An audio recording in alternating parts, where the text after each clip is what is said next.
我苏清言正式提出与江明远解除婚姻关系。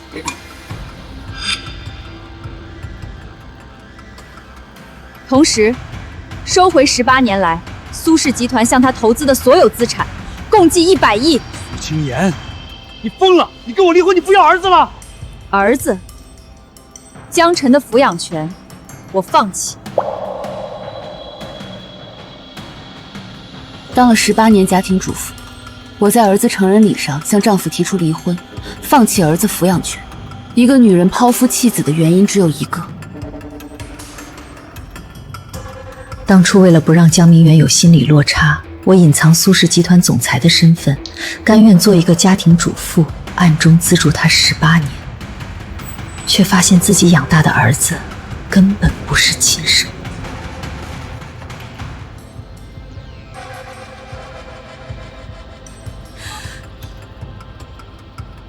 顾助理，18年来我以个人名义向江明远公司注入的所有投资，每一笔给我仔细清算。有些账该好好查了。是，苏总，我立刻着手处理。另外，安排人手，加急做我和江晨的亲子鉴定，越快越好。江明远，你究竟背着我做了什么？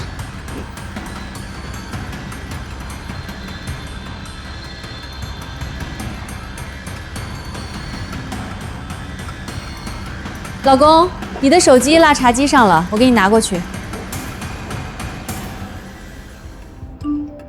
明远，昨晚的餐厅我很喜欢，下次我们再去好不好？想你。你乱看什么？苏清言，你现在学会查我手机了？我没想看你手机，是屏幕自己亮了。自己亮了？你当我是3岁小孩？你在家天天无所事事，就开始疑神疑鬼了是吧？我没有，我辛辛苦苦在外面赚钱养家，你倒好，在家连个孩子都照顾不好，儿子从楼梯上摔下来你都不知道，你还有什么用？我懒得跟你在这掰扯，今天晚上公司有应酬，我不过来吃饭了。怀疑江明远，我从来不需要怀疑，我只需要证据。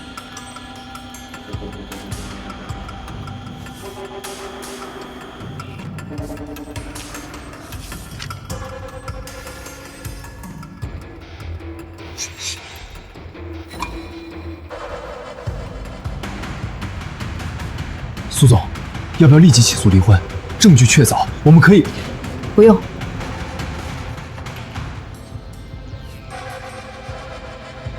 我的孩子是真的存在的，他出生那天我抱过他，他哭过，他身上有那道疤。我要先找回我自己的孩子，现在不能打草惊蛇。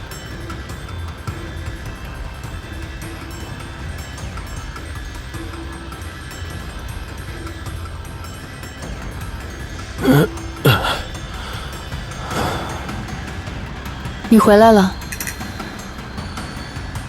这么晚了，你坐这儿干什么？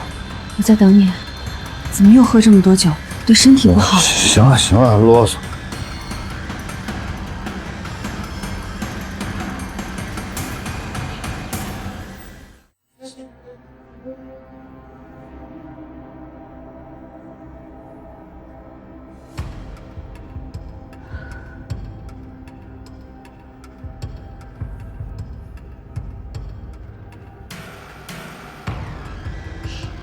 江明远，你的手机密码不是我的生日，不是儿子的生日，甚至也不是你自己的生日。既然你如此防备我，那我一定要找出你所有的秘密。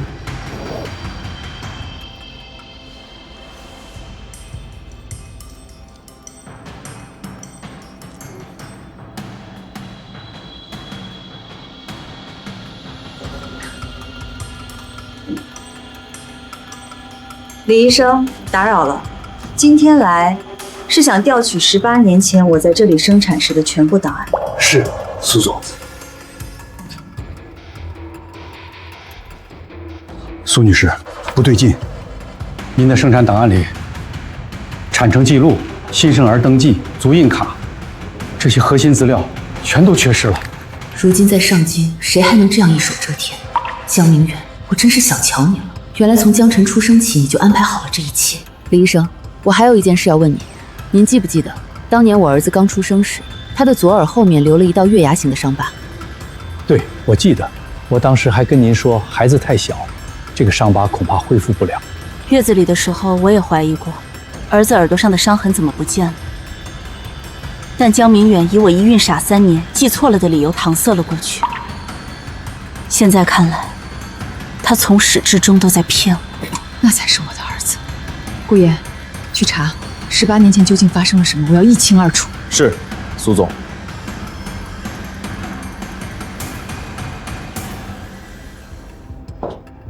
苏总，这是上京最好的律师团队和最顶尖私家侦探。苏总，还有一件事要向您汇报。江明远计划在半个月后的江辰成人礼上，让您净身出户。好，很好，立刻查关于江明远的所有事情，还有他身边所有人的底细。我不仅要找回我的亲生儿子，我还要江明远净身出户，身败名裂。我要出差1周，正好晨晨也去毕业旅行，我们俩一起去机场，你就别送了。好，路上小心。晨晨，你也要注意安全，到了给妈妈发个消息。知道了，我又不是小孩子。还有你别老给我打电话，让其他朋友看到太丢脸。等我回来就该给儿子办成人礼了，你在家好好准备，一定要声势浩大，礼数周全。现在我是江氏集团总裁，请客客人都是商界有头有脸的人物，千万不能给我丢脸。好，我会准备好。老公，你这次出差和谁一起去？苏青言，你有完没完？前几天偷翻我手机，现在又追着查我行踪，你整天在家闲的没事做，就只会疑神疑鬼是吗？我就是随口一问。够了！我累死累活在外拼事业，让你舒舒服服当全职太享清福，不让你成天没人找事盯着我。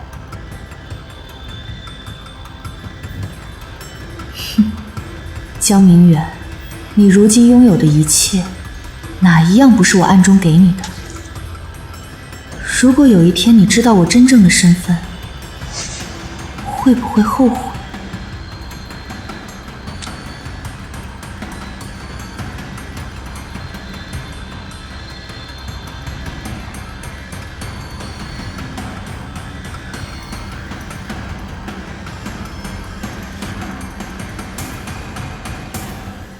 顾言，查，我要知道这个包是江明远给谁的。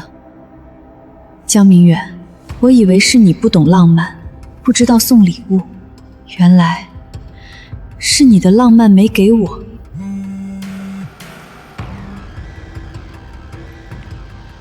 苏总，查到了，这个包的签收人是江明远的秘书林婉清。居然是他！好了，别磨磨唧唧了，赶紧上车，别耽误事儿。江太太，您习惯了在家做饭带孩子，公司的事儿听了也头疼，正好坐后面，还能歇一会儿。顾言，给我查林婉晴的全部资料，还有她和江明远这18年来的每一笔消费、每一次出行、每一条通话记录，我要一清二楚。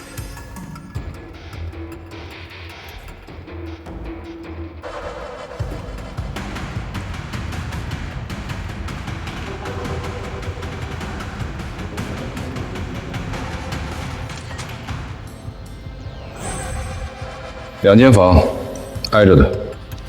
明远，我想住海景房，你换一间嘛。行，听你的。爸，你就惯着妈吧。再熬半个月，等江辰成人礼结束，我就把苏青言那个女人彻底踢出江家，咱们一家就团圆了。我早就受够了这个鸠占鹊巢的女人。妈，这些年你辛苦了。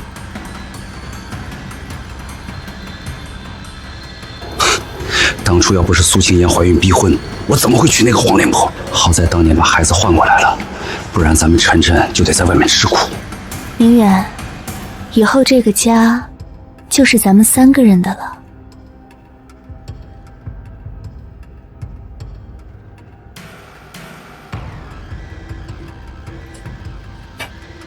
江明远，你能有今天，全凭我。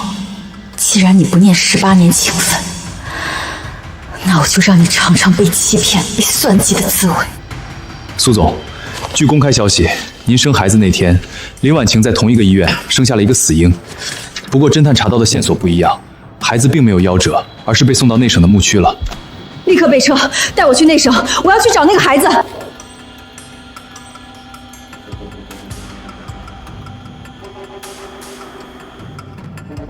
苏总，就是前面那片牧区，李婉晴的孩子当年被送到这里，收养他的那户人家就住在前面的土坯房里。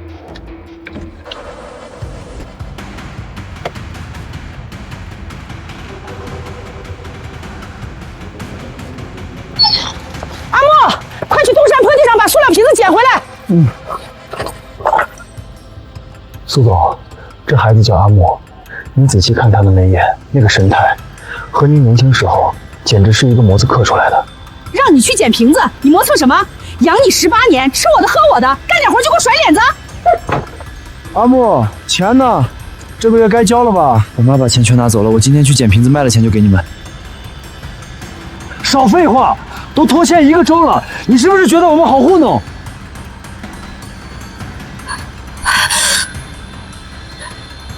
那刀疤是我的儿子，他才是我的儿子。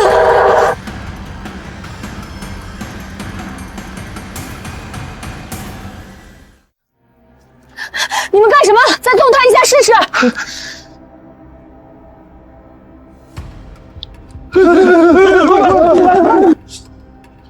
谢谢你，天神会保佑您的善举。别人欺负你，你为什么不还手？我没有父母，从小就是养父母收留我，我不能给他们惹麻烦。拿着去买件厚衣服，买点热乎的吃。不用，老师说过，不能随便拿陌生人的东西。这就当是我买你瓶子的定金，可以吗？等你把瓶子捡回来，拿给我就行，算我给你买的。谢谢你。您为什么哭？没什么，我只是想起了自己的孩子。天快黑了，我得赶紧去捡瓶子，要不没饭吃了。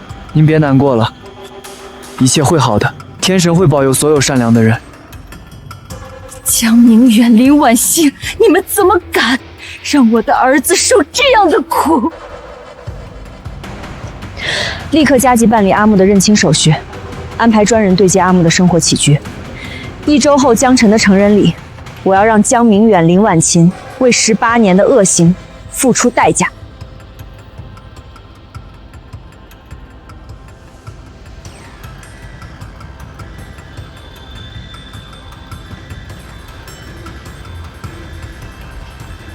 你在家倒是挺悠闲。晨晨的成人礼准备的怎么样了？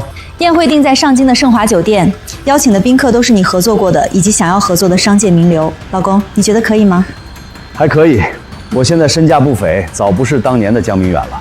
晨晨是我未来的接班人，他的成年礼必须声势浩大。老公说的对，晨晨和我能有今天的好日子，全靠你。我一定把成人礼办得风风光光，不给你丢脸。你知道就好。你平时在家什么都不用操心，钱全是我挣。一个成人礼再办不好，那你在家里还有什么用？晨晨，你说是吧？爸说的对，我的成人礼很重要，你可别搞砸了。笑吧，成人礼上我给你们准备了一份大礼，希望你们还笑得出来。江总，恭喜恭喜啊！事业蒸蒸日上，还有这么能干的秘书帮衬，你可真是有福气。您过奖了，不过今天是我们晨晨的成人礼，他才是主角。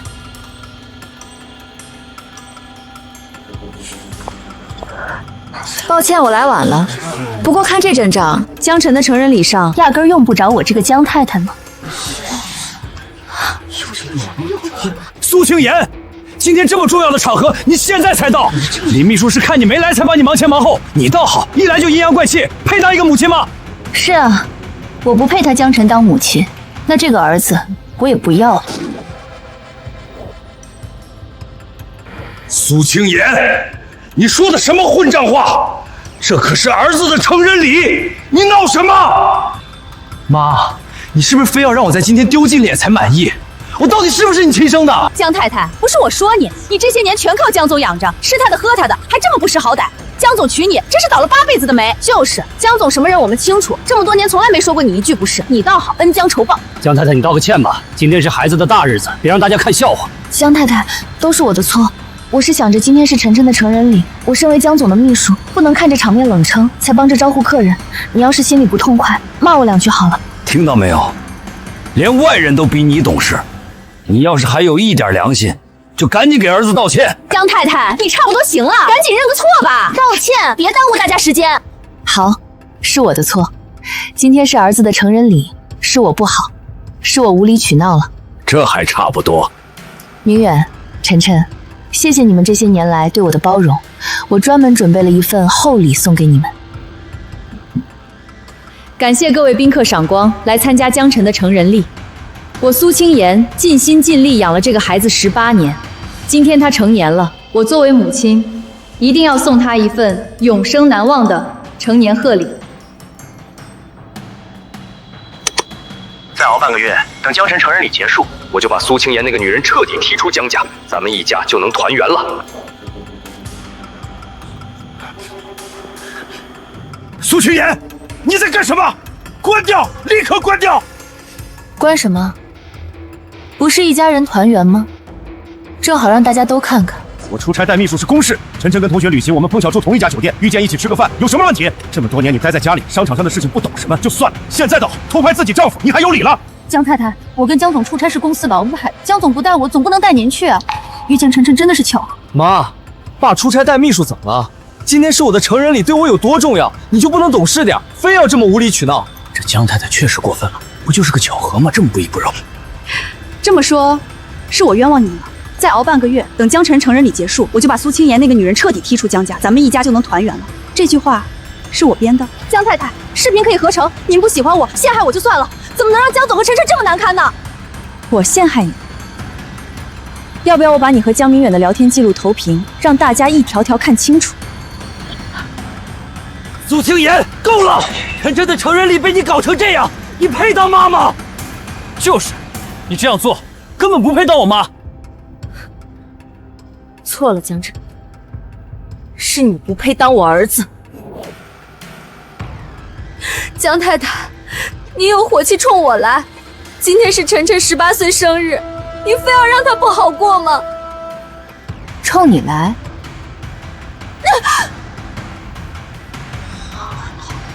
苏清言，你疯了！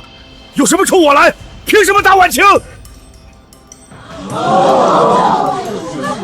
不是你们自己要求的吗？让我有火冲你们发，我照做了。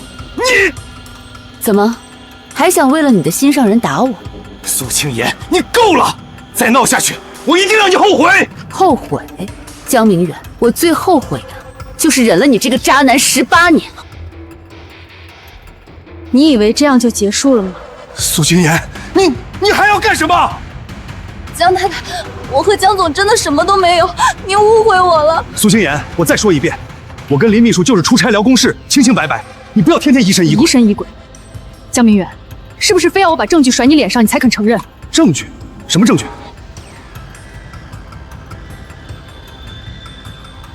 哦，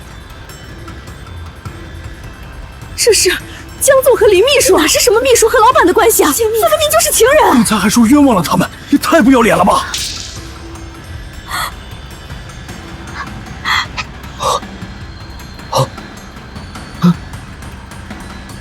江明远，你们背着我在一起18年，这些照片就是证据，你还敢跟我说没有私情？这只是开胃菜，江明远，接下来我会给你真正的惊喜。这也太离谱了，18年啊！这些照片都是合成的，现在技术这么发达，什么做不出来？江太太，你就是刻意伪造，故意陷害我们！别看了，都别看了，把照片给我。照片，这些照片你从哪儿弄的？你想知道？我试过解锁你的手机，密码不是我的生日，不是江晨的生日，甚至也不是你自己的生日，而是他的生日。手机里存着你们18年来所有的私密影像、聊天记录，这些照片不过是冰山一角。江太太，你也太卑鄙了，居然偷看别人手机，这是侵犯隐私！我侵犯隐私？我如果不看他江明远的手机，也会不知道你们会做这么龌龊不要脸的事儿。够了！就算我跟林秘书真有什么，也不过是全天下男人都会犯的错。你享受了18年江太太的富贵，还不够吗？江明远，我还真是高估了你的下限。不要脸就算了，我看你连人都不算。苏清言，你给我听清楚，18年来是我在赚钱养家，你吃我的穿我的。你要再闹的话，从现在起，我1分钱都不会再给你。江明远，你不会真以为我就是一个依附你生活的家庭主妇吧？难道不是吗，苏清言？这18年你挣过1分钱吗？识相的话，立刻给我滚出会场，别在这丢人现眼。你让我走可以啊，先把离婚协议签了。苏总，这是离婚协议，江明远，我要你净身出户。江太太，你太过分了！今天闹这么一通，不就是为了钱吗？你这样胡闹，让江总和晨晨以后还有什么脸？李阿姨说的对，你就是个自私自利的人，你天天在家什么都不干，全靠我爸养着，你凭什么要我爸净身出户？赶紧把这破纸撕了，别在这里丢人现眼！我丢人？你爸出轨时候怎么不嫌丢人？你和你的好爸爸连袭人在外面玩的时候怎么不嫌丢人？苏清言，够了！我念你这些年照顾家里，没有功劳也有苦毛，赶紧把这张破纸拿走，离开会场，别逼我叫保安把你轰出去。江太太，你还是走吧，保安来了场面可就不好看了。毕竟这里是江总说了算，到时候难堪的只会是你。妈，识相点，赶紧走！你非要让所有人都看我们家的笑话吗？你们说完了，那我也要说了。江明远，这份协议你今天签也得签，不签也得签。苏清言，这份协议我绝对不会签。行，你不签，那我们就走法律程序。鉴于你婚内出轨，一旦起诉，股价跌多少，你比我清楚。苏清言，你非要闹到这个份上吗？你看看晨晨，这孩子是你一手带大的，18年，你就当看在孩子的份上，别闹了，行不行？是啊，妈，您平时不是最疼我吗？我和爸知道错了还不行吗？一家人哪有隔夜仇？就别闹了。清言，你也不忍心让晨晨成为没爸也没妈的孩子吧？孩子！劈完柴去捡塑料瓶，东边荒地上一堆，今天不捡完别想吃饭。让你去捡瓶子，你磨蹭什么？养你18年，吃我的喝我的，干点活就给我甩脸子。告诉你，这个袋子装不满，今晚不许回来。晨晨，快吃蛋糕，这是专门找国外糕点师定做的。不喜欢，不吃。那看看妈给你准备的礼物。手表，这个牌子才20万，打发叫花子呢。这鞋都不是限量版，除了限量版我不穿。行了，看爸给你准备的顶配版全球限量10台的法拉利。太棒了，我就喜欢这个，谢谢爸。江晨这些年锦衣玉食，我亲儿子却在外受尽辛苦。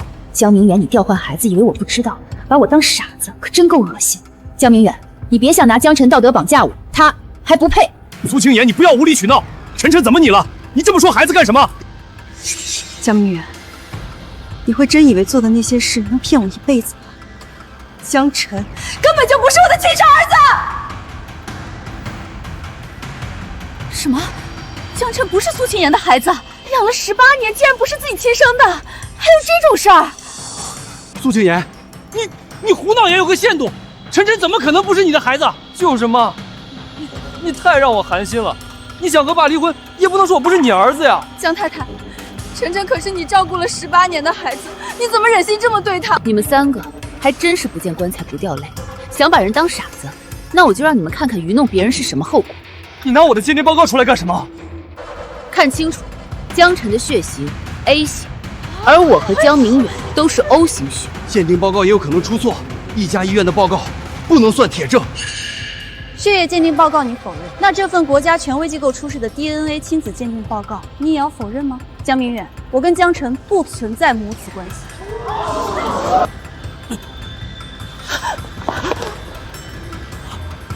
江明远，这只是开始，你不是喜欢刺激吗？那你就好好享受接下来的一切吧。江晨不是苏清雅亲生的，那不会是林秘书的吧？那刚才的视频里，江晨还叫林秘书妈呢。是呀，江总跟林秘书的关系看着可不一般呢。这是我江某的家事，不许拍照，大家不要信苏清言的话。晨晨就是我和苏清言的孩子，是苏清言在无理取闹。苏清言，你为了让我净身出户，连儿子都不认了，你现在怎么这么不择手段？我不择手段，那是你还没见过我的手段。我不仅要让你净身出户，我还要让你身败名裂。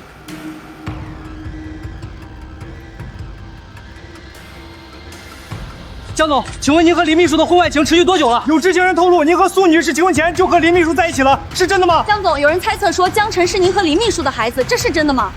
不许拍！不许拍！不许拍！你们是哪家的记者？说话要讲求证据。我不接受一切采访。苏清言到底要怎么做你才肯罢休？签字，离婚协议，净身出户。不可能！你想让我一无所有，痴心妄想！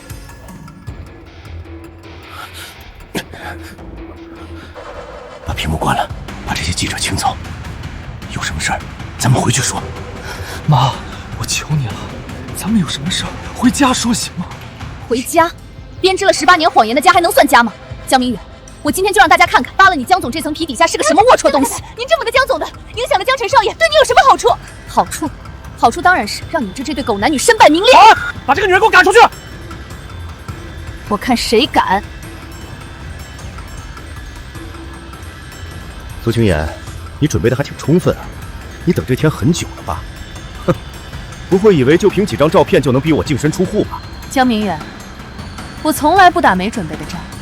你以为只有这些就敢来跟你对峙？你还知道什么？想知道，我接着给你们看。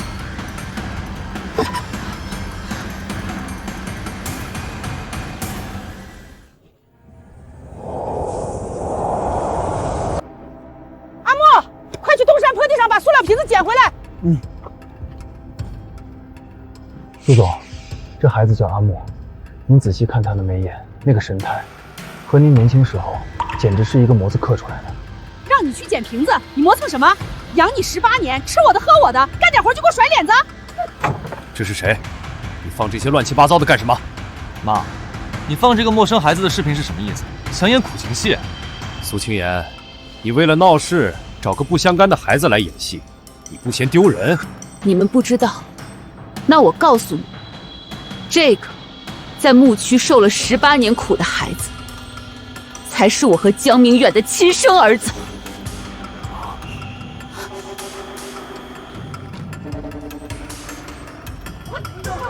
江晨果然不是亲生的，难道真是那林秘书的？天哪，自己儿子在外受罪，却养着小三儿的儿子，简直闻所未闻！怎么，怕了？这才刚开始。江明远、林婉晴，你们欠我儿子的18年，我要你们一笔一笔还回来。不可能，他怎么会知道？不可能！明远，你来了。这个孩子是我跟苏清言生的，我已经安排好，会让他一生无忧。一生无忧？凭什么？苏清言抢了我江太太的位置，他的孩子就该每天都过得生不如死。怎么会？我明明把那个孩子送出国了，不可能，视频里不会是那个孩子。爸，怎么回事？视频里那个也是你儿子？我就不是爸唯一的儿子了，那他的家产……别瞎想，他为了要我的钱，让我净身出户，他说的话你也信？苏清言，你在儿子的成人礼上编造这种谎言，还要脸吗？你说那孩子是你亲生的，证据呢？随便找个视频就想颠倒是非，把人当猴耍。当猴耍？江明远，你连人都不配当。你不如问问你的好秘书，当年你送出国的孩子，为什么会到那种偏远地方受苦？那可是你亲生儿子。到底是怎么回事？我问你话呢，说！苏清言，你不要污蔑林阿姨。既然林秘书敢做不敢当，那我来告诉你们18年前到底发生了什么。18年前，我和林婉晴在同一家医院同日生产。江明远和林婉晴偷换了我的孩子，打算把我的亲生儿子送往国外，但林婉晴却声称孩子夭折，瞒着江明远把孩子丢到了偏远牧区。不仅如此，还找了虐待孩子的养父母，让他受尽艰辛。而我倾尽心血养育了18年的江晨，是江明远与林婉清的私生子。天哪，这何止是出轨啊，太炸裂了！把人家亲生孩子丢掉，这也太歹毒了！江总，苏女士说的是真的吗？林秘书，你调换别人孩子，恶意丢弃苏女士的孩子，不觉得良心不安吗？爸，所以是真的，你真的还有一个儿子，那江家的家产就不是我一个人的了。你骗了我18年。不是的，不是这样的，他胡说，我没有，证据都摆出来了，还在狡辩。你心肠太大。林婉晴，你越慌就越藏不住。18年，这笔账该算。江太太，当年我确实是有苦衷才一时犯下大错，那个孩子我会倾尽财力弥补他的，多少钱我都愿意出。18年的饥寒欺凌颠沛流离，你拿什么弥补？用你可怜的手段，还是你这颗狠毒的心？明远，你听我说，那孩子只是没有送出国，不是苏庆言说的那样，那毕竟也是你的亲生孩子啊，我怎么忍心？你还想骗我？爸，林一说不定真的有苦衷。妈，你也别闹了，今天是……不要叫我妈，你不是我儿子。明远，是我错了，那这么闹下去会影响公司形象。公司最近和上京龙头集团苏氏有合作，如果受到影响，恐怕得不偿失。青言，这件事我一定会给你个交代的，咱先别闹了，有什么事回家解决好吗？可以，那你把离婚协议签了。苏青言，我的耐心是有限的，你再闹下去，公司股价大跌，失去和苏氏集团合作的机会，小心你最后1分钱都拿不到。说来说去还是为了自己的利益，那在牧区受苦的亲生儿子，你问都不问一句。江明远，我今天必定让你身败名裂。喂，公关部吗？今天全网关于江氏的负面舆论，现在立刻处理掉。你说什么？没办法处理？是苏氏集团在操控。苏氏集团？苏氏明明要和我们合作，为什么？江明远，看来你一直忘了，我姓苏。我送你的礼物，你可要接住了。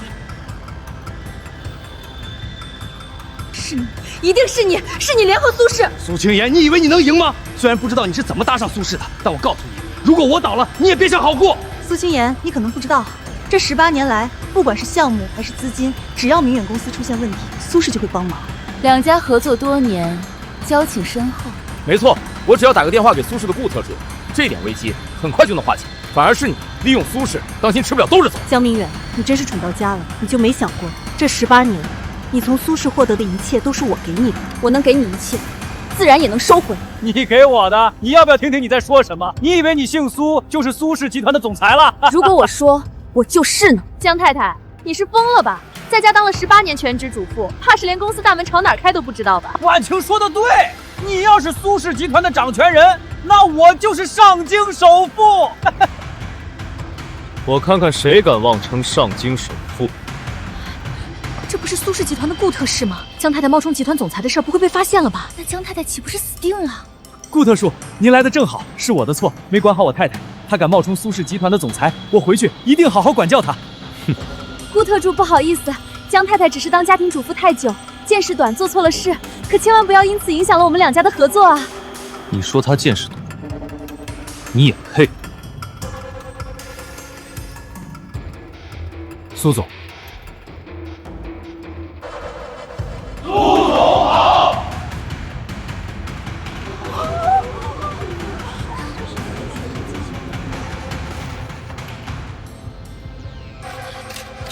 苏青言竟然真的是苏氏总裁，那江明远和他的秘书岂不是要倒大霉了？江明远先生，您对顾特伐放出的证据有什么想说的吗？江明远先生，私自调换孩子已经违反法律了，您知道吗？不许拍！不许拍！我不接受采访！我不接受采访！以上证据全部属实。苏青言女士也即苏氏集团总裁，18年来所有对江明远公司的投资共计100亿元，将会全部追回。苏总，家庭医生刚才来电话，阿姆少爷在家里晕倒了。各位，今日到此为止，后续法律程序会继续推进。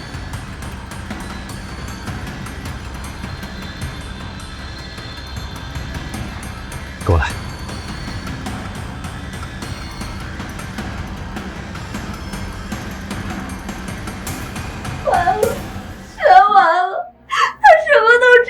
哭什么哭？他走了，我们还有时间。他从来没把我当自己人，养我18年，连自己是谁都不告诉我。苏青言走了，我们立刻联系李氏集团，上力共享渠道，联合封杀苏氏，动作够快，还有翻盘机会。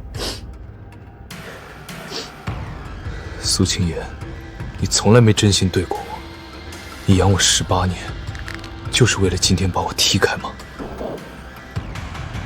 孩子身体底子太差，突然换环境，心理压力大，身体没撑住，需要好好调养。短期内心理疏导也不能断。顾言，阿木在牧区这些年受的所有伤害，我要用法律一笔一条给我查清楚。明白，我会尽快整理完整的虐待举证材料。不着急，妈妈在这儿。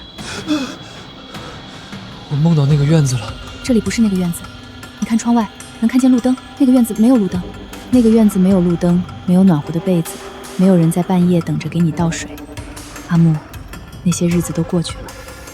所有账户都被冻结了，1分钱都转不出来。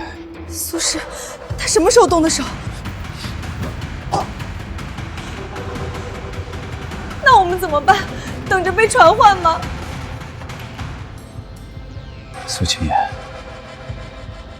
你早就准备好了，你从一开始就没打算让我跑。你养了我18年，转头就找了别人当儿子，那我算什么？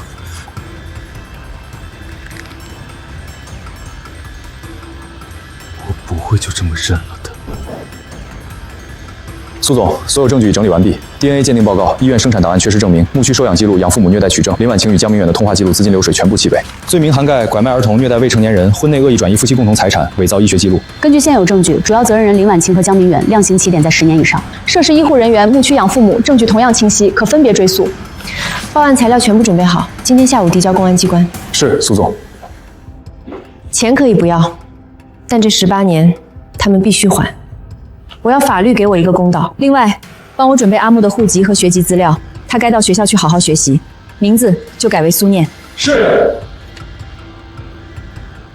名字是阿木选的，也是我的念想。对了，你的底子比我想象中好很多。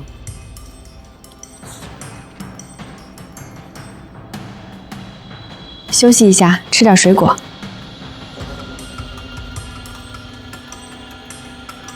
你妈妈很关心你。我知道。念念，日子还长，妈妈陪你慢慢补回失去的时光。陆之夏，好久不见。我听说你的事儿了，怎么当完18年家庭主妇，舍得回来了？说来话长，需要我做什么，尽管开口。苏氏需要扩大海外布局，我手里有几份计划，想跟你聊聊。陆氏最近确实在找合作方，你苏青言开口，我自然优先。行了，别客套了，晚上一起吃饭，叫上你儿子。他最近刚来，还不适应，那就更要见了。我这个干妈得亲自出面才行。这么多年，能让我放下防备的人，也就只有他了。张总，我们合作这么多年，你就不能通融一下吗？又被拒了。所有合作商都不接电话了。苏青言，他就是要看着我们死。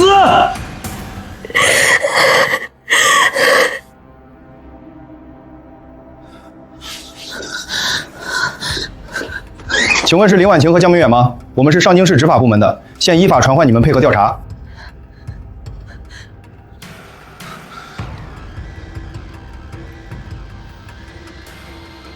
江明远，18年前，你是否参与策划调换苏青言亲生婴儿之事？我承认。调换之后，你是否知道林婉婷将孩子丢弃到牧区？我不知道她丢了孩子，她说孩子送出国了。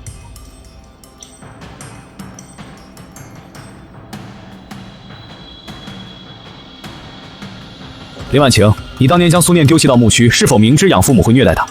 我当时没办法，我害怕事情暴露，只想把他送远一点。你所说的送是扔到一个偏远牧区，交给一对会虐待孩子的养父母？你与江明远共谋调换婴儿，遗弃未成年人，证据链完整，如实供述是你唯一的选择。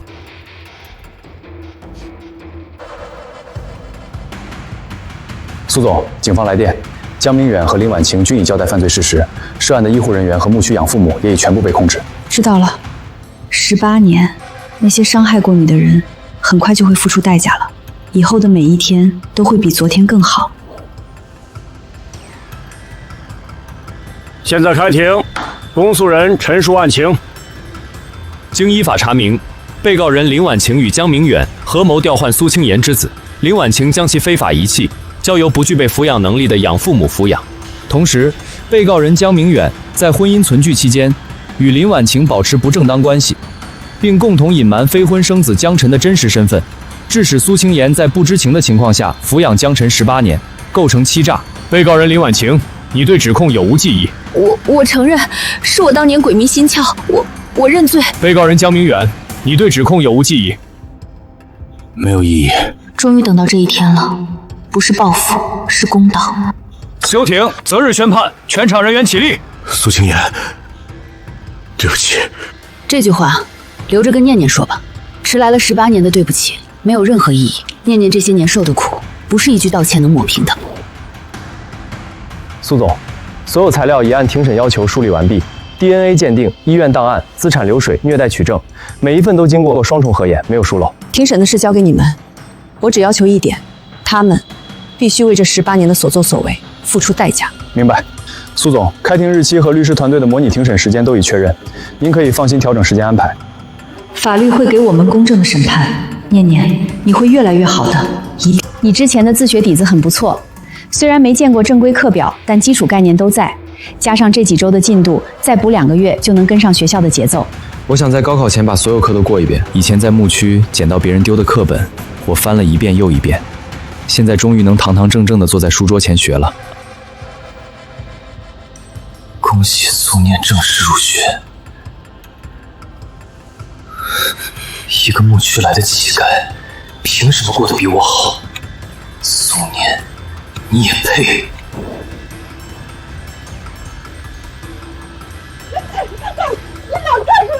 那是我自己的儿子，你们凭什么抓我？放开我！苏念是我的儿子，不是你们的。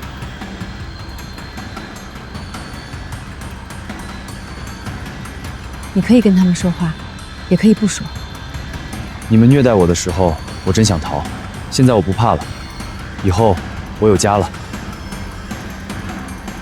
妈，我想回去了。好，咱们回家。婉晴，你说，时间到了，上车吧。这18年，我们都错了，20年和12年，这18年的账，够我下半辈子慢慢还了。第2次庭审现在开始，请各被告人对全部指控进行最后陈述。法官，我认罪，当年是我一时糊涂，我太害怕了，我认罪。我也认罪，我被贪欲蒙蔽了双眼，我认罪。我们认罪。本庭将结合全部案情、危害程度及相关法律条文进行综合评议，择日宣判。18年，我等了18年，等到的不是原谅，是他们终于承认了。念念在家好好看书，别熬太晚了。念念不怕，事情就快结束了，妈妈会处理好一切的，安心学习，做你想做的事。妈说庭审快结束了，我相信她会处理好所有事。我该做的事只有一件，把书读好。苏念，老师腿意外受伤了，医生说要休养1个月，这段时间没法上门给你上课了。老师您好好养伤，我可以去您家里上课，不影响。路上安全吗？没事儿，我自己能行。1个月而已，加油。你就是苏念，你是想要钱吗？钱？你有多少钱？你知不知道，你的钱本来都应该是我的。我不认识你，不知道你在说什么。胆小鬼，连头都不敢抬，凭什么你可以去学校，有那么多钱，我却只能缩在那个破屋子里？都是你抢走了我的一切，要不是你，我现在还有花不完的钱，都是你！你个破乞丐，凭什么过得比我好？哎，干什么呢？放下你手里的棍儿，不然我们报警了啊！有没有受伤？没有。谢谢你们，这是我儿子，今天多亏你们了。没事，我们也是路过，这人怎么办啊？最好还是报警吧。报警。被告人江晨，故意伤害罪成立。鉴于其此前多次寻衅滋事，主观恶性较深，依法判处有期徒刑3年。被告人林婉晴犯拐卖儿童罪、遗弃罪、诈骗罪，数罪并罚，判处有期徒刑12年。被告人江明远犯拐卖儿童罪、侵占夫妻共同财产罪，数罪并罚，判处有期徒刑10年。同时，江明远作为过错方，名下所有资产归苏青言所有。宣判完毕，全体起立。这扇门后面的人和我再也没有关系了。从今天起，我只往前看。苏总，江明远名下所有资产已完成清算过户，房产、车辆、公司股权全部划归您名下。另外，法院判决的赔偿款也已到账，全部存入念念的教育基金账户。公司那边按计划推进，江氏原有的业务线全部并入苏氏重组。是，法务和财务团队已经在做了。顾言，这些年辛苦你了。苏总言重了，这是我的职责。该结束的都结束了，该开始的也该开始了。过去的事已经翻篇，今天只说未来。苏氏未来3年的方向：海外市场拓展、工艺产业联动、新兴领域布局。陆氏这边的资源已经准备好了，海外渠道、供应链、品牌运营，苏氏需要什么，我们配合什么。下个季度开始，苏氏全面启动海外业务线，顾衍牵头，各部门配合，3个月内拿出第一版落地方案。是，苏总。18年，我让苏氏在幕后等待，现在该让他站到台前了。是。妈，我最近在社团做了一个决定。什么决定？我打算申请学校的公益项目，去偏远山区支教1个月，正好是暑假。你刚进大学才1年就要去支教吗？那个地方条件可能不好。我不怕，我以前住的地方条件也不好。好，妈妈支持你。妈，我去支教也是替你，替咱们。念念，你已经不是当年那个在牧区捡瓶子的孩子了，你比妈妈想象中还要坚强。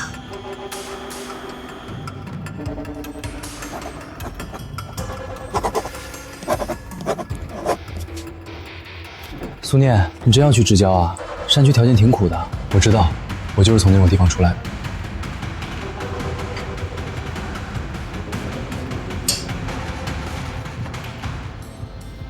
以前我是被别人帮助的孩子，现在我想帮别人了。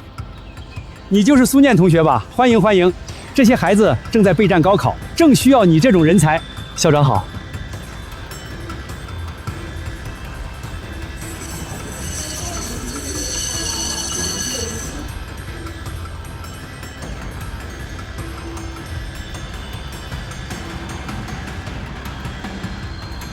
大家好，我叫苏念。接下来的1个月，我和大家一起上课。苏老师，你从大城市来的吗？从京市来的，但是小时候我也住在这样的地方。今天我们不上数学课，聊一聊你们以后想做什么。这些孩子的眼睛和我当年一模一样。Bio Gonin Watch Mace and Sold. Israel Salandas Ori will P to Sefer. 好了，今天的英语和故事就讲到这里。你们有什么想说的？苏老师，你小时候也住在这里吗？不是这里，但差不多。我也穿过打补丁的衣服，也在很冷的天里光着脚跑过。但是我现在在京市念书了，在京市大学，所以我今天站在这里，是想告诉你们，你们也可以。苏老师，我也想去京市。我也要去，我也要去。这些声音，我当年也想过，只是没人告诉我，真的可以走出去。今天我告诉孩子们，我也穿过打补丁的衣服，他们看我的眼神变了，不是同情，是相信了。原来能让他们相信未来，比考上京大更让我开心。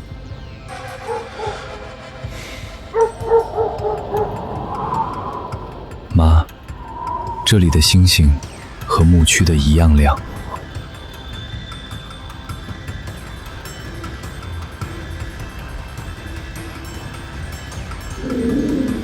苏老师，这是我折的，你拿着它就不会忘了我们。我不会忘的。苏老师，你说过，我们也可以去京市。我没有骗你们，等你们长大，我在京市等你们。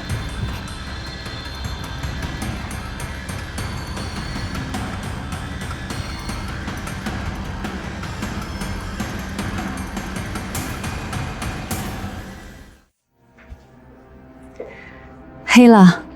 那些孩子比我还黑。回来就好，去洗个澡，妈妈做了你爱吃的。这是支交班上一个孩子写的，他问我，京师大吗？很大，大到足够装下每一个努力走进它的人。念念，你已经走出去了，妈妈相信你也能带更多人走出来。这是我们第1期计划选址，3所小学、2所中学，覆盖偏远山区，预计投入2000万。来看看这个，这些地方和我去支交的地方很像。苏念，你说说看，这种学校最缺什么？缺的是老师，还有书。有了书，学生才能看到外面的世界。你儿子比你还会抓重点。按苏念说的，在规划里加上图书捐赠和教师培训计划。是，苏总。以前我没有书，也没有人告诉我外面是什么样。现在我要让那些学生有。你还好吗？好什么好？在这里面哪有好？当年要是没做那件事儿，现在会是什么样？要是没做那件事儿，不，没有如果，错了就是错了。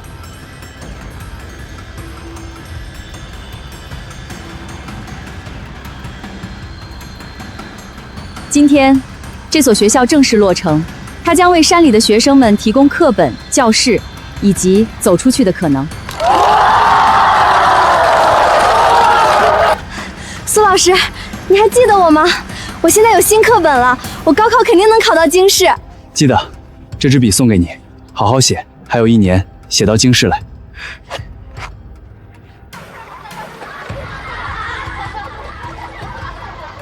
念念，你终于把当年没人给你的一句话，给了一个又一个的孩子。妈，今天那个女孩跟我以前一模一样。哪里像？眼睛。她也想走出去。你带她走出来了。以前我在牧区的时候，总盼着有人拉我一把。现在，我终于能伸手拉别人了。过去2个月，我在山区支交，回来之后，我和公益团队一起为3所学校建立了图书室，筹集了3000册图书。苏念同学，你做这个实践的初衷是什么？我小时候没书读，现在我有能力了，不想让别人也这样。苏念，你真了不起。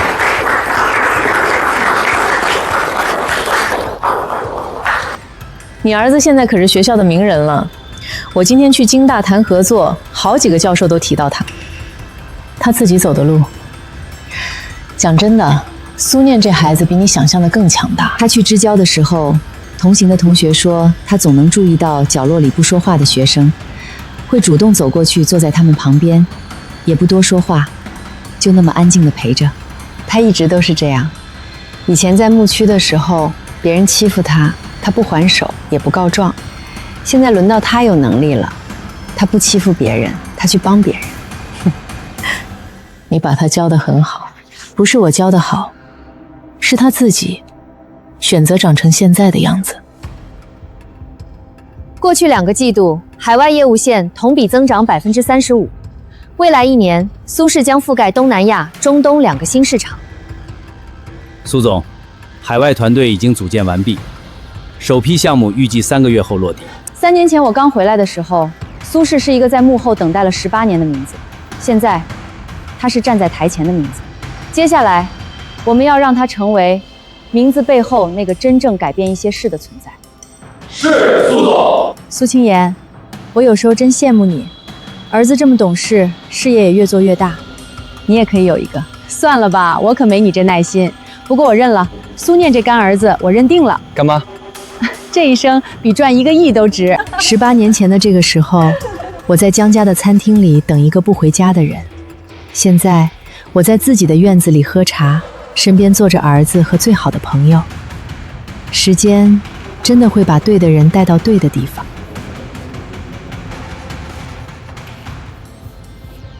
这节课不讲课本，讲讲你们自己，说一说明年考上大学以后想做什么。我想当老师，像苏老师那样的。我想当医生，我想开飞机。2年前，我在牧区不知道明天会怎样，现在，这些学生已经开始相信明天了。这个就是上次说要当老师的那个女孩子。她现在是班上的学习委员了，成绩进步很快，马上高考了，说不定能上个师范学校。明年把公益范围再扩大1倍吧，从3所扩到6所。妈，我有个想法，等毕业了，我想全职做公益这一块，苏氏的公益项目我来负责。好，你决定了，妈妈支持。当年那个在牧区捡瓶子的孩子，如今已经想好要怎么走自己的一生了。苏青言，你做得对，念念没有被过去困住。苏总，苏念提交的公益项目扩展方案已经过审，6所学校选址已确定，预计投入资金3000万元，覆盖范围包括图书、师资培训和学生助学金3个板块。师资这块跟当地教育部门联动，不要做成苏氏的单方面输入，要让当地自己长出来。明白，方案里已经预留了本地教师培养通道。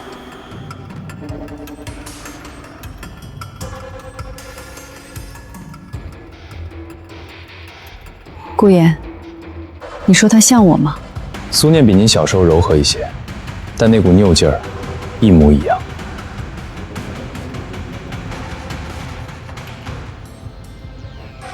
苏念，你想走的路，妈妈不会拦你，妈妈会陪你一起走。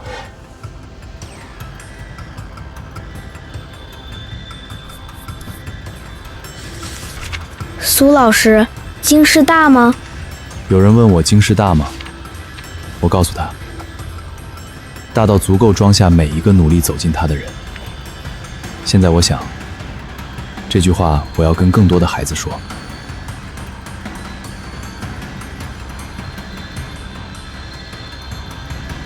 以前我只想走出去，现在我想带更多人走出去。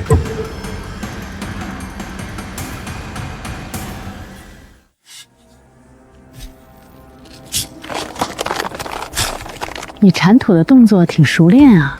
以前在家里都是我一个人做这些事。苏氏集团乡村教育振兴计划奠基仪式圆满结束。你是想当老师的那个同学？苏老师说我考上师范学校就可以去京市。等你去了京市，我让苏老师来接你。妈，谢谢你。谢什么？是你让我知道，钱可以花在真正有用的地方。念桥高中是你取的名字？我想让那些孩子知道，有人在想着他们，在等他们走过去。你长大了，比我想象的快很多。没有你，我走不到今天。以前我总想，如果我早一点找到你，你会不会少受一些苦？现在我明白了，这些年你受的苦，都变成了你现在能给别人撑伞的力气。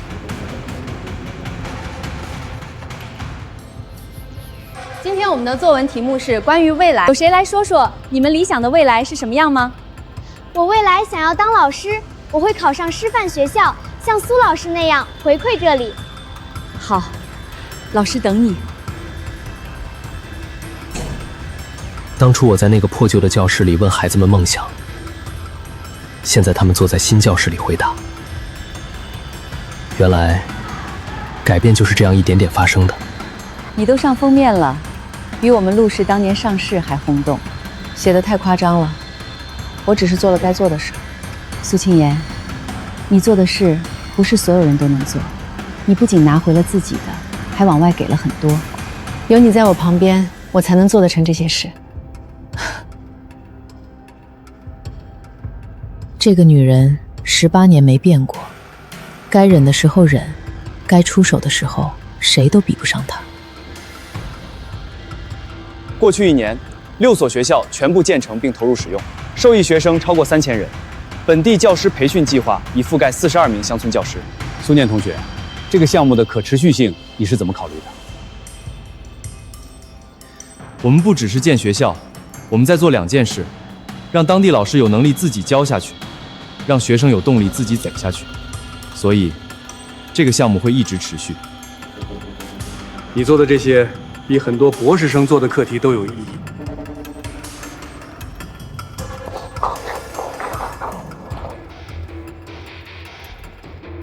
今天汇报怎么样？教授说，比很多博士生做的课题都有意义。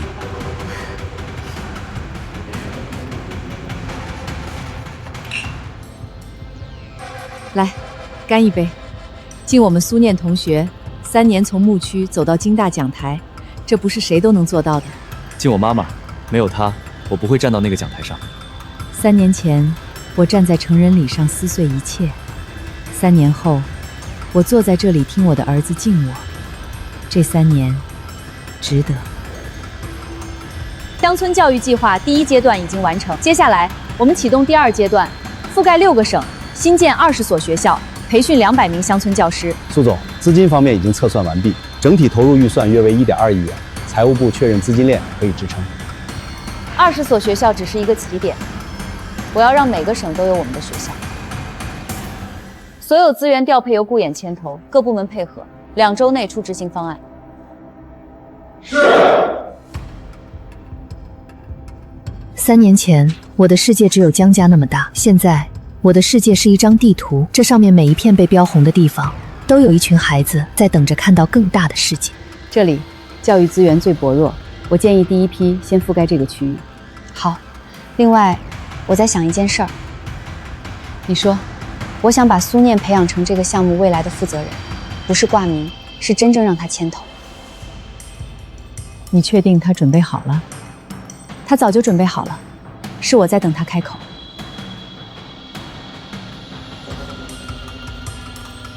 以前我总想着保护他，现在我知道，他早就准备好了。我唯一要做的，就是站在他身后。看着他走好自己的路。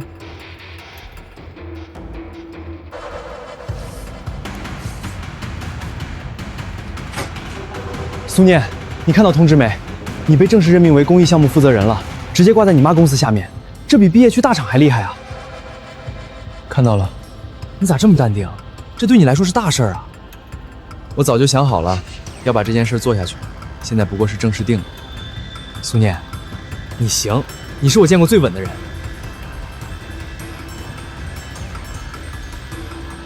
从牧区到京大，从我被人帮到我去帮人，这条路我走了18年。接下来的路，我要走得更宽。任命通知看了？看了。有什么想法？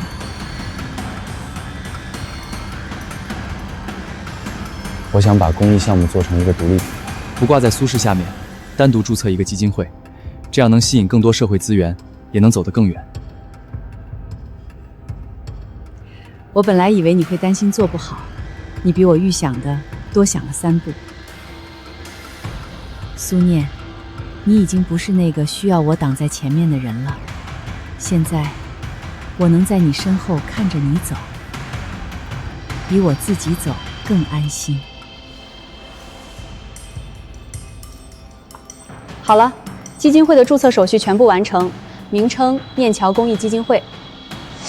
可以啊，苏念，从今天起，你就是正经的基金会负责人了。谢谢干妈，你帮我不少。别跟我客气，你妈那边我交了差就行，回头让她请我吃饭。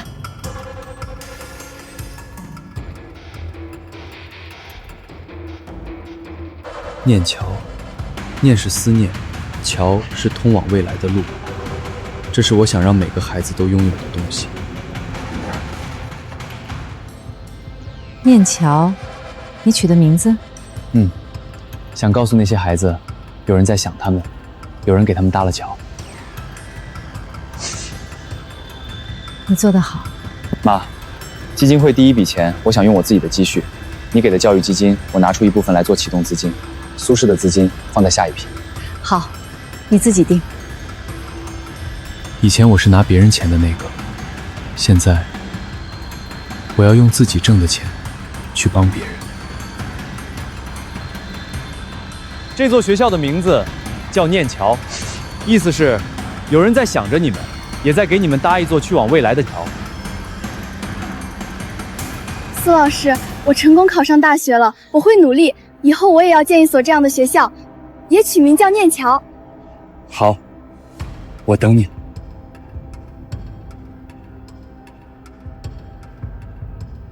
这里的第一块砖是我妈产的，但这所学校的名字会一直刻在这里，提醒每一个路过的孩子，有人在等你们长大。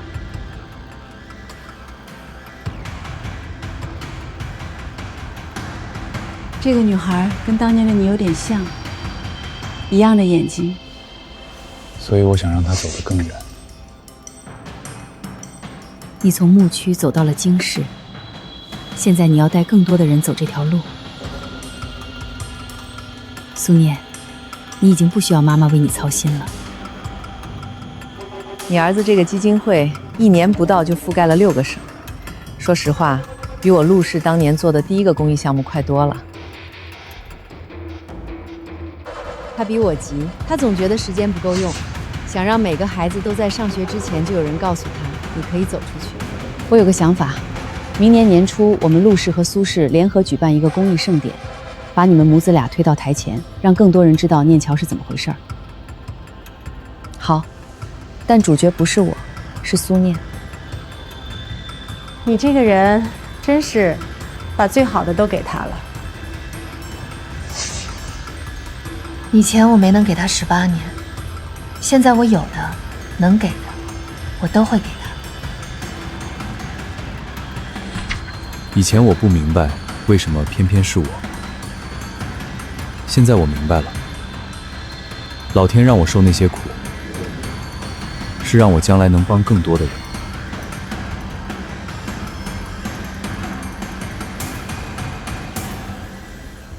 大家好，我是苏念。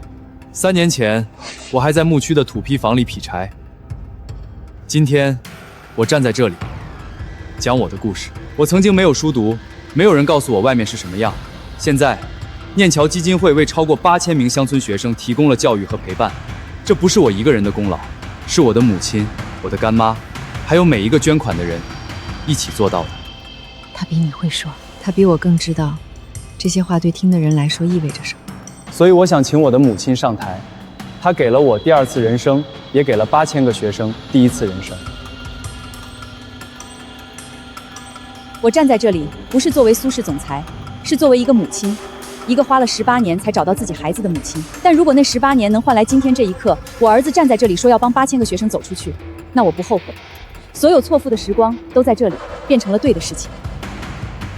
今天，我在这座城市最高的地方，陪我儿子一起点亮一盏灯，这盏灯会一直亮下去。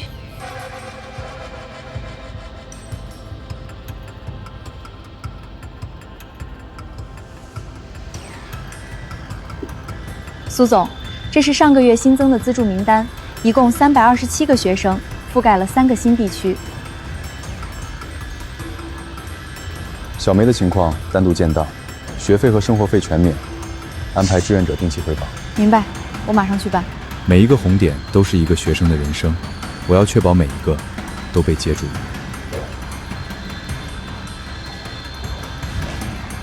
今天怎么样？新增了300多个学生，有一个正在上高3的女孩叫小梅，我想单独给她建档。为什么单独给她建档？她是孤儿，跟奶奶住，我想让她知道有人管她。那就按你想的做，钱不够，妈妈这里有。够了，我还有自己的积蓄。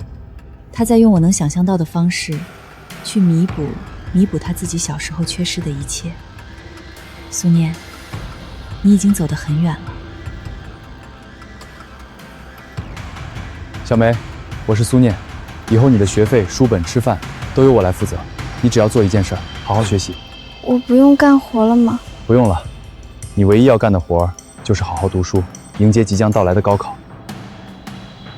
谢谢你，奶奶，您放心，小梅以后会过得很好。小梅高一，奶奶抚养，已建档，学费全免，每月生活费800，志愿者每月回访1次，目标让她读完高中。苏老师，京师大吗？让她走到京师。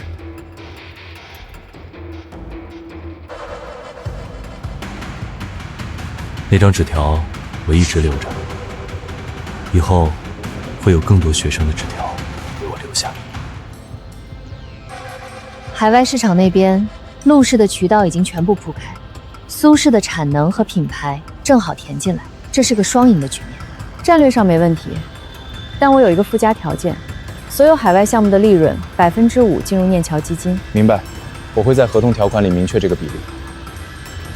苏青言，你这个人真的是，生意做得越大，心反而越软。不是心软，是这笔钱放在我这里，和放在那些学生那里，价值不一样。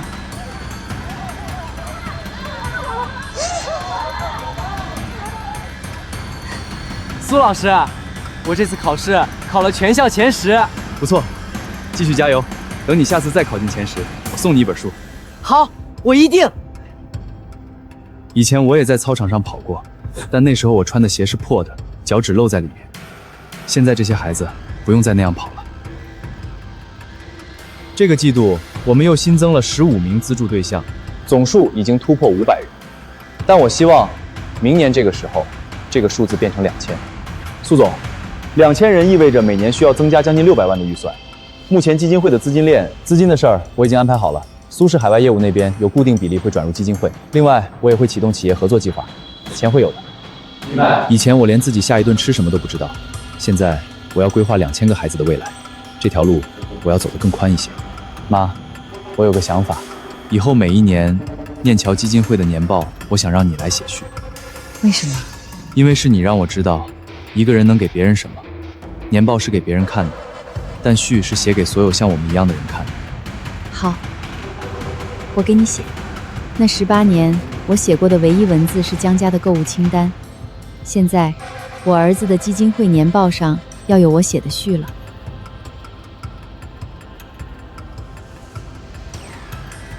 苏老师，我这次考试语文考了120分。120分，进步很大，上次才95。我奶奶说，你是我们家的大恩人。不用这么说，我小时候也跟你一样，有人帮了我，现在我来帮你，你以后有能力了再去帮别人就行。我以后也要像你一样。当年有人蹲下来跟我说话，让我觉得被看到，现在我也成了那个蹲下来的人。苏青言，你儿子现在越来越像你了，不是长相，是那股子劲儿。念念比我更明白自己要做的事到底是什么。你后悔过吗？那18年，不后悔。没有那18年，我不会知道什么是我真正该珍惜的。如果没有那18年，我不会在失去一切之后，知道什么才是一切。这个女人真的不一样了。我们不仅要资助孩子上学，我们还要在每一个资助的孩子身边安排一位长期陪伴的导师。这位导师不教课，但要每个星期跟孩子通话1次，问问他们的近况。苏总，这个项目1年大概需要多少费用？导师全部是志愿者，不产生人工费用，主要的成本是通讯支持和活动经费，每年预算大概在50万左右。这个项目，我们公司愿意全额资助。谢谢您，这些孩子会记住的。听说你今天拿下了50万的合作？一个企业全额资助了念桥导师计划，每星期给每个学生配一个志愿者通话陪伴。这个想法是你自己想出来的？是我小时候最想要的东西。那时候没人跟我说话，所以我知道有人听你说话有多重要。你把你最缺的东西变成了你能给别人的东西。念念，你已经做得比我更好了。小梅，你上周跟我说的那个数学题后来学会了吗？学会了，老师后来又讲了一遍，我现在都会了。真棒！下周我们再聊，到时候你跟我说说你的新书好不好？好。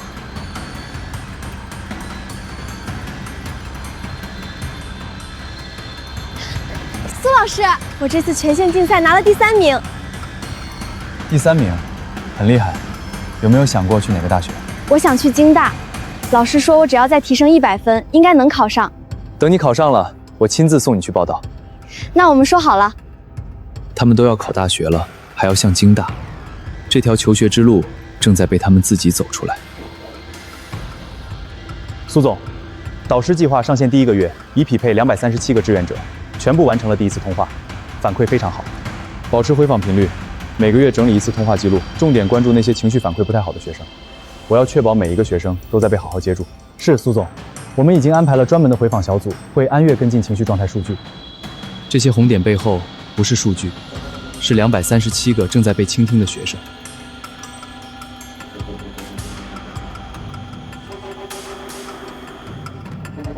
这字儿写的真好看，写了好几个晚上。妈，这篇序我会让每一个念侨的学生都看到。当年我想过无数种可能，会不会有人记得我的名字？现在，我的名字和一群学生的未来写在一起，这比任何商业成就都来得有意义。1年前，念侨基金会正式成立。第1年，我们资助了847名学生，新建了6所学校，培养了42名乡村教师。感谢每一位捐款的人，每一位志愿者导师，每一位相信我们的人。妈，今天好多人来，都想投资我的基金会。因为你让这些学生有话说，可以走出去上大学，你感动了所有人。妈，明年我要让这个数字翻倍。那就翻倍，妈妈和你一起。念念，你已经做得比我想象的还要好，而我会一直站在你身后，看着你走完你选择的路。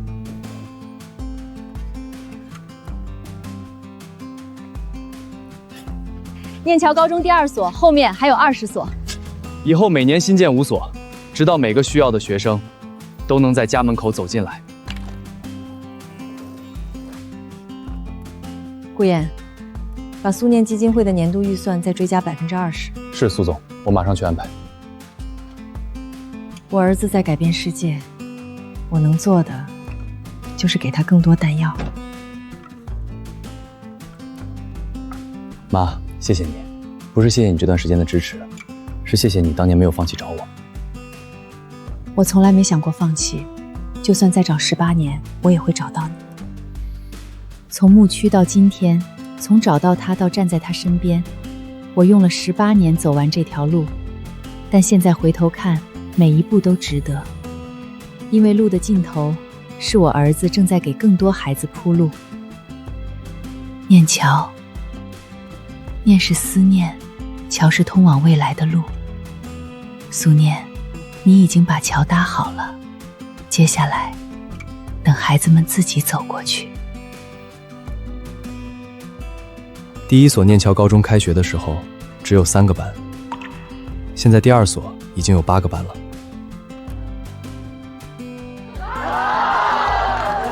这条路上的脚印越来越多了。比第1所大了1倍。而且这次所有教室都装了暖气。你们2个现在做的事儿，比很多做了10年公益的人都多。没有妈，我做不到。3年前，我在这间客厅里签了离婚协议。现在，这间客厅里坐着我和我的孩子，还有我的朋友。这间屋子里的气头，跟3年前完全不同了。苏总，第2批学校选址已经完成，一共8所，分布在4个省，预计明年9月份全部投入使用。这8所学校全部同步启动导师计划，每所学校配2名专职联络人。明白。4年，我要让念侨的学校覆盖到每一个需要它的县。苏总，按照目前的预算，4年覆盖所有目标县，资金缺口大约是2000万。资金的事我来解决，你只管做好落地。钱可以慢慢赚，但孩子等不了。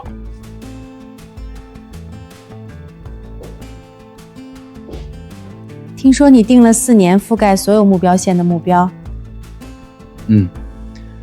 资金缺口2000万，我在想办法。缺口部分，苏氏来补。妈，这是基金会的事，我不能一直拿苏氏的钱。钱是苏氏的，但决定权在我，我说补就补。等你以后有能力还了，再还，不急。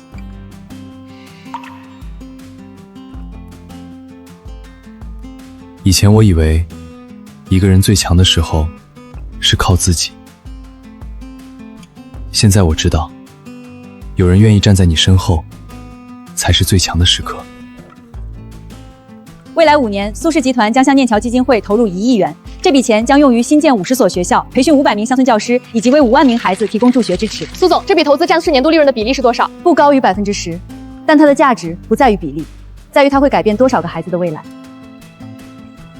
这个女人，3年前被所有人当成一个只会做饭的家庭主妇，现在，她站在台上说：“我要改变5万个孩子的未来。”苏念，你妈今天宣布给基金会投了1个亿，全网都在转。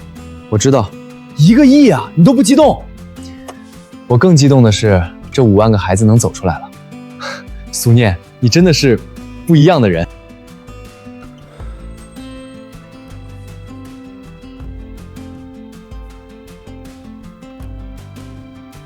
1个亿可以让5万个孩子改变人生，这笔账比任何商业回报都值。最近学习怎么样？数学跟上了，上次考了135分，老师说我再努力一点，能考到重点大学去。我还是希望能去京大。京大之后是京师。苏老师，你以前也走这样的路吗？我走的比这个更难一点。苏老师，我会走出去的。曾经有个学生问我，京师大吗？现在，我在带另一个学生走上这条路。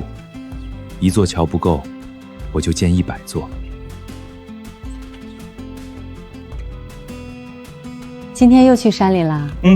去看了小梅，她成绩上来了，说想考京大。你对她比对我还上心。不一样，你不需要我操心了，她还需要。这规划我看了，下一步要建的那3所学校选址有一处不太合适，换到西边那个镇子，覆盖的孩子更多。好，明天重新评估一下。他现在跟我讨论的是哪里能让更多孩子上学，这条路他走得比我当初想象的要稳。苏总，我是新来的项目专员，负责西部地区的学校对接，欢迎。这片区域的路不太好走，但孩子多，需要你多跑，明白？从1个人到1个团队，从1张桌子到1整层楼，念桥已经不只是我1个人的念桥了。听说苏念的团队已经扩大到20个人了。他现在不太需要我操心了。那你呢？你接下来打算干什么？苏氏已经稳了，儿子也稳了。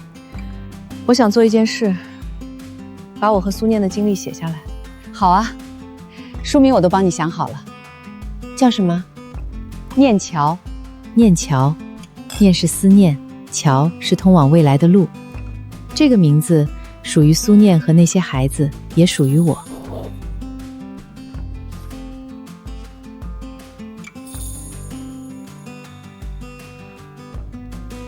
苏总，新一批资助名单确认了，一共460人，其中孤儿占了10%。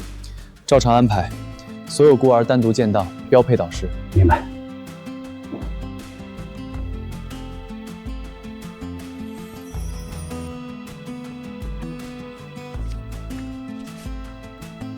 这些信，比任何商业合同都更有分量。这本书写给每一个曾经觉得走不下去的人，也写给我自己。那18年，现在回头看，像一场很长很长的梦。但现在梦醒了，我在写自己的故事。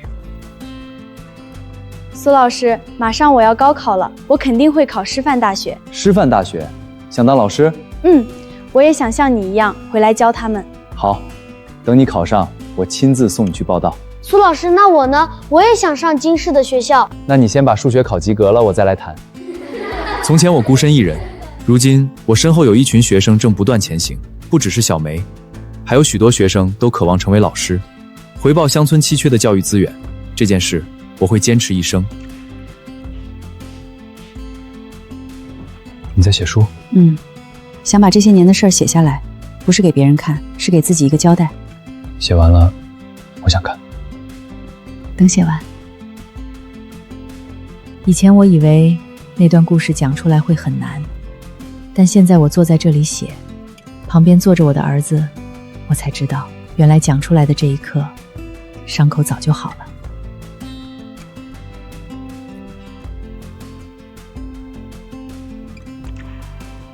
写完了，比自己想象的要轻。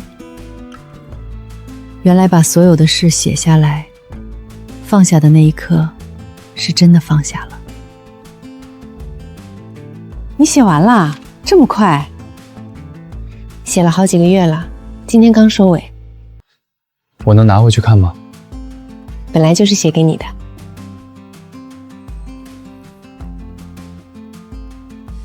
这本书里写的是我走过的路，现在它在我儿子手里，这大概是最好的结局。苏总，听说您母亲出了一本书？他写的是我们的事，那一定很好看。是的，他写得很好，他把我们走的路写成了字。我要把这条路走得更宽，长到让更多人也能走上来。你写的那句“如果那场成人礼没有发生，我不会站在现在这个地方”，我看了好几遍。是实话，没有那件事，我可能到现在还在等一个不回家的人吃晚饭。所以你现在感谢那件事吗？不感谢那件事，但我感谢那件事之后我做的每一个选择。18年，他把一个错付的故事活成了无数人的桥梁。念桥高中第5庄学今天正式启用，这意味着从今天起，这个镇子以及周围3个乡的学生都不用再走2小时山路去上学了。阿姨，你是苏老师的妈妈吗？我是。那你也是我们的妈妈。没人告诉我这条路要走多久。现在第5所学校告诉了我答案，只要往前走，就一定会到。5年5所学校，你俩的速度比陆氏当年开分工的效率还高。妈，下一所学校我想用你的名字命名。不必，叫念桥就好。念桥是给孩子的，下一所是给你的。我站在成人礼的台上，说我放弃一切。18年后，我站在这所学校里，手里握着孩子的花，儿子站在我身边，最好的朋友在几步之外笑着。错付的18年，原来也有好好被接住。